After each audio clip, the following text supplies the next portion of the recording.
Okay, so let's just dive right in. Have you ever had that feeling where you're living in a house you didn't really build? I mean, you've got the keys, the titles in your name, you've checked all the boxes that are supposed to make it feel like home, and yet you still feel like a squatter. Like you're just waiting for the real owner to show up and kick you out. Well, that's what we're going to dig into today. That haunting paradox of why external success can feel so hollow, and how we can deconstruct the neural architecture that keeps you feeling like a fraud in your own life. Just let that one sink in for a second. And look, that's not just some clever poetic line. It's actually a neurological truth. It points to a foundational idea we're going to unpack today: old shame. See, we think our self-worth is being judged right now by our colleagues, our partners, our friends. But the science shows us that a lot of the time, we're just shadowboxing with ghosts. You know, we're playing out an old script for an audience that left the theater a long, long time ago. Oh, you know this feeling. You walk into the room as a capable adult. You've got the credentials, you've got the experience, and then just poof, your confidence evaporates. You actually feel physically smaller, exposed, like everybody in the room can see right through you. It's like the adult version of you just bailed, and now there's this scared kid left behind trying to run the whole show.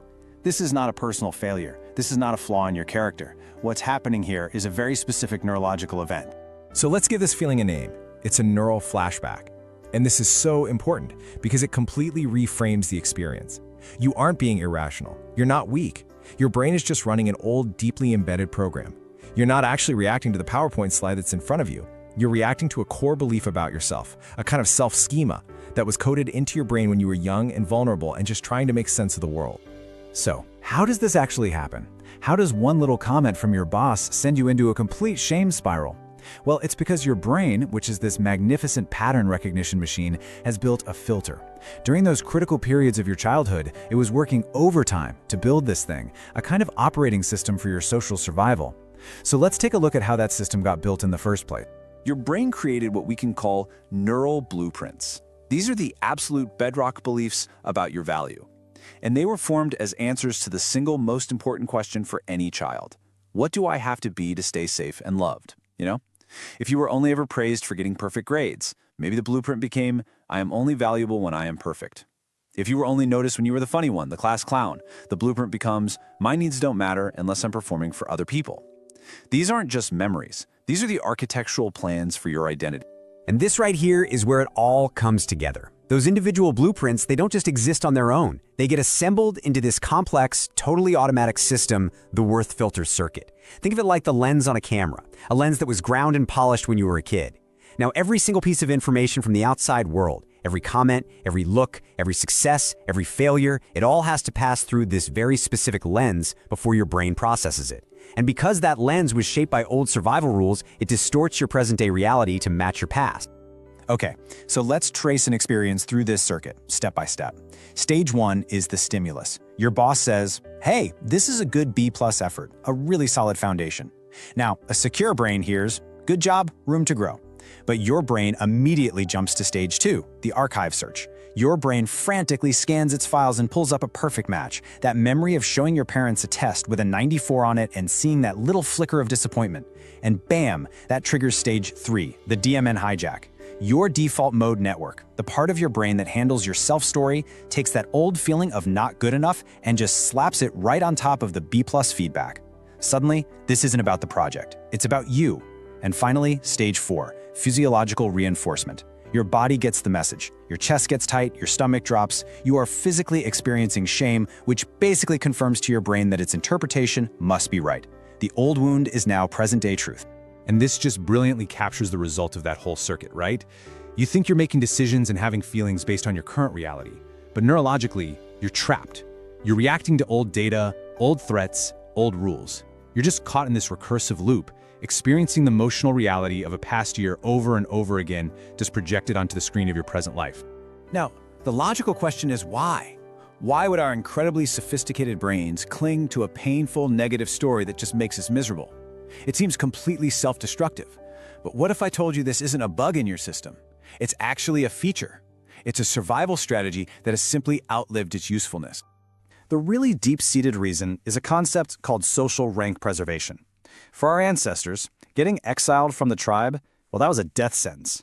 So your brain evolved with a primary directive that pretty much overrides everything else. Fit in and don't get kicked out. So if your childhood environment taught you that being small and quiet and not making waves was the safest way to avoid conflict and keep your spot in the family tribe, your brain logged that as a top-tier survival strategy. Feeling worthless was actually safer than being assertive and risking rejection. This slide really breaks down the brain's kind of cold, hard logic for resisting any change. First, as you can see, it prioritizes stability over happiness. It would much rather you be predictably miserable than risk the complete unknown of being happy. Second, it values internal cohesion. It's more important for your current experience to match your internal story about yourself than it is for you to actually feel good. Third, it's just metabolically cheaper. Running that old program is easy, it's automatic. Rewriting your identity takes a massive amount of energy. And finally, it increases predictive accuracy. If you believe you're worthless, you're never surprised by rejection. Your brain isn't trying to make you suffer, it's just trying to be efficient and keep you safe from social shock. This brings us to a really powerful metaphor. That old neural blueprint, that feeling of worthlessness, it was once a shield. It was a clever adaptive strategy that protected a vulnerable child in a very specific environment. The problem is, you're not in that environment anymore. And that shield that you've been carrying around for decades has now become a cage. It's a maladaptive program that stops you from taking risks, from accepting love, and from experiencing the freedom you've actually earned. So, the crucial question is this: if this is a program, can we override it? And the answer is yes, absolutely. The solution isn't to fight the program or to hate it, it's to gain agency over it. The way forward involves this critical shift in perspective, from being the wound to observing the program as it runs. This is how we manually take the wheel back from the autopilot. The first and honestly most powerful tool is something called observer separation. When that wave of not enoughness hits, the goal is just to create a tiny pocket of space between the feeling and your identity. And that little space, it's everything. It's the gap where you can re-engage the more logical, adult part of your brain, your prefrontal cortex, and choose a different response, instead of just being swept away by the automatic emotional reaction. And here's the exact technique. It's a simple but truly profound linguistic shift. So instead of fusing with the feeling and saying, "I am a failure," you externalize it. You observe it. You say to yourself, that's interesting. The not enough program is currently running. This tiny change is a neurological game changer. It separates you, the observer, from the program being observed. You are no longer the emotion, you are the one noticing the emotion. Now, this new perspective isn't just mental, it has to be physical, too. Shame has a shape. We curl inward, we make ourselves small, we look down. That posture sends a feedback signal to our brain that confirms, yep, there's a threat here. We can interrupt this loop through the body. Somatic posture correction is about consciously doing the opposite. When you feel that shame, stand up straight, pull your shoulders back, take up space, breathe deeply. You are sending a new, conflicting signal to your brain that says, actually, we're safe here, there is no threat. And you can reinforce this new path in a couple of other really practical ways. The first is to start building a new archive for your brain with a schema challenge evidence log. Every night, just write down 3 concrete things from your day that prove the old story wrong. A moment you felt competent, a compliment you received, a connection you made. The second is neural priming. Before you walk into that high-stakes meeting, you consciously prime your brain. You remind yourself, okay, my brain is going to want to use its old map. That's fine. Today, I am choosing the new one. So, as we start to pull all this together, we arrive at the final, most powerful reframe of all. All of these old wounds, these neural blueprints, this outdated filter, they feel like a life sentence. They feel like destiny. But they're not. They are simply data. Think about the difference between these two roles for a second. A historian looks at the past to understand it, right? They analyze data, they identify patterns, and they explain how we got here. A prophet, on the other hand, looks at the past and claims to know with absolute certainty what the future holds. They declare a fixed destiny. For years, you've been letting your brain play the role of the prophet, telling you that because you were a certain way, you will always be that way.